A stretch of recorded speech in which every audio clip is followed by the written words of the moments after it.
മോനെ വളരെ നന്ദിയുണ്ട് കേട്ടാ. ഈ ഉപകാരം ഞാൻ ഒരിക്കലും മറക്കില്ല. ഒരു മിനിറ്റ് ഗൈസ്, ഒരു മിനിറ്റ്, ഇതൊന്ന് വായിച്ചു നോക്കൂ.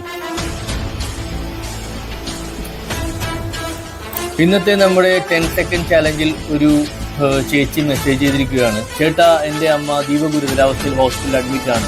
ഇനിയും ഒരു 50,000 രൂപയുടെ ആവശ്യമുണ്ട്. ചേട്ടൻ 10 സെക്കൻഡ് ചാലഞ്ചിൽ ക്യാഷ് കൊടുക്കുമെന്ന് പറയുന്നത് സത്യമാണോ? ആണെങ്കിൽ എനിക്ക് മെസ്സേജ് അയക്കാമോ? അപ്പോൾ വേറെ ഒന്നുമില്ല, നമ്മൾ ഇന്ന് 10 സെക്കൻഡ് ചാലഞ്ചിൽ ഈ ചേച്ചിക്കാണ് നമ്മൾ ഇന്ന് മെസ്സേജ് കൊടുക്കാൻ വേണ്ടി പോകുന്നത്. ഒരു സെക്കൻഡിൽ, അതായത് 1 സെക്കൻഡിൽ നമ്മൾ 30,000 രൂപയാണ് നമ്മൾ കൊടുക്കുന്നത്. 10 സെക്കൻഡിൽ 1,500 രൂപ.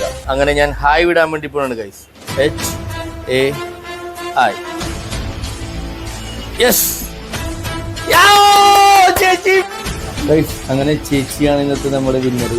ഒരൊറ്റ സെക്കൻഡ് കൊണ്ടിട്ട് ഇത് എങ്ങനെയാണെന്നൊന്നും എനിക്കറിയാം. നമ്മൾ ഒറ്റ സെക്കൻഡ് കൊണ്ടിട്ട് തന്നെ ആ ചേച്ചി മെസ്സേജ് ചെയ്താലും തിരിച്ച് റിപ്ലൈ വന്നായിരുന്നു. അപ്പോൾ നമുക്ക് ആ ചേച്ചിക്ക് മെസ്സേജ് ചെയ്യാം. ആ ചേച്ചി നമ്പർ നമുക്ക് ചോദിക്കാം. അപ്പോൾ ചേച്ചിയാണ് നമ്മുടെ വിന്നർ.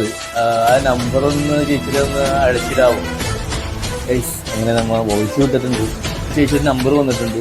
നമുക്ക് ആ ചേച്ചിക്ക് 30,000 അടച്ച് നിങ്ങളുടെ മുമ്പ് വെച്ച് തന്നെ കൊടുക്കുന്നത് നമുക്ക് കാണാം.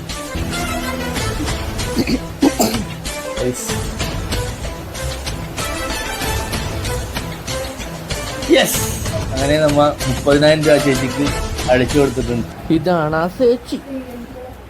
അപ്പോ ഗായ്സ്, മനസ്സിലായെന്ന് തോന്നുന്നു ഇതിന്റെ ഒരു പോക്ക്. അന്തരാസ് കൂന്തരാസ് അവന്റെ അമ്മയുടെ തല കലിപ്പ് തീരണില്ലല്ലേ. ഫോളോ ചെയ്തേക്കേ.